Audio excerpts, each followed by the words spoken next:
দেখো সময়ের অঙ্ক 9 সপ্তাহ 6 দিন সমান কত ঘন্টা? ঠিক আছে, সপ্তাহ বড়, ঘন্টা ছোট।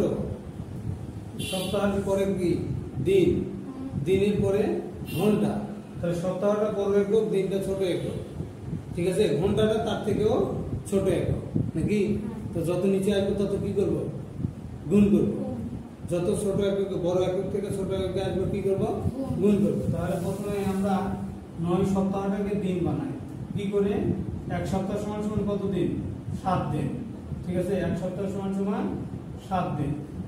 এরপরে দেখো 7 নং তাহলে কত? 63। 63 যোগ 6 দিন।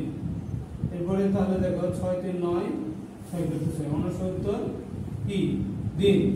এখানে শেষ করব না, কি করব তাহলে? আমরা জানি যে 24 ঘন্টায় কত দিন? এক দিন। এক দিন সমান সমান কত ঘন্টা?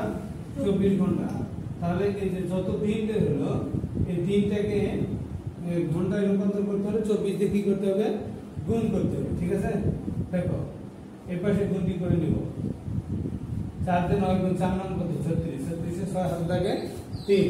4 6 24 আর 3 কত? 27। 11 টাকা 6 দুগুণে 18, 8 থেকে 1 তাহলে 12 একে 13।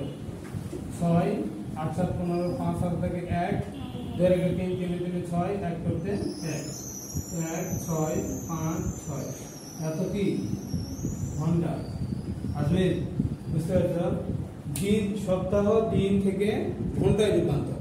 সপ্তাহ দিন থেকে ঘন্টায় রূপান্তর করতে হলে প্রথমে সপ্তাহ থেকে দিনে যেতে হবে, ছোট এককে আসতে হবে। তাহলে ছোট একক, সপ্তাহটা বড় একক, দিনটা হচ্ছে ছোট একক। তাহলে বড় একক থেকে ছোট এককে যেতে হলে কি করতে হয়? গুণ করতে হয়। তাহলে সপ্তাহ থেকে দিন, দিন করার জন্য আমরা জানি এক সপ্তাহ সমান 7 দিন। তাহলে 7 দিয়ে গুণ করলাম 9 সপ্তাহ। 7 9 63 যোগ 6 দিন তো আছে। এই 63 আর 6 এটা যোগ করে কত হলো? 69 দিন। এরপরে দিন থেকে ঘন্টায় যখন রূপান্তর করব, আমরা জানি 24 ঘন্টায় এক দিন। তাহলে এই দিনটাকে আমরা 24 দিয়ে গুণ করলে কি হবে? ঘন্টায় রূপান্তর হবে। এর পাশে গুণ করে নিয়েছি, দেখো এত ঘন্টা। বুঝতে পারছো?